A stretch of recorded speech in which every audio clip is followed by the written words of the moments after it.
Hi, so today I'm going to show you exactly how I did this gingham pattern on my most recent coloring page. So I'm going to get started here, and I'm going to put a protective sheet of paper underneath so it won't have any marker bleed through. And I'm going to take two different colors, one lighter, one darker. I used blue for this page. And you're going to just fill in the background of wherever you want to have that pattern. I'm doing this little square on the quilt. And this is really important here. You're going to want to let that background color dry before you go with the darker color. So now we're just going to do some crisp little lines on the blanket.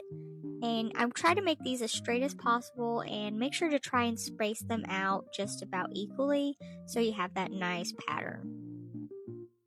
And again, you're going to let that dry a little bit so the markers don't bleed into each other. And we're going to go back in and make some horizontal lines. Same as before, try to space them out equally to make little squares. And here I'm just going through at the top to make it just a little line and make sure I'm trying not to get that marker bleed through over the lines. And now I'm going back in after that dries for a second, and I'm going to do these little squares just where the lines overlap. So that's going to give that darker pattern there, that classic gingham look. So just make sure to try and get those little squares, make sure to try and get just only where it overlaps.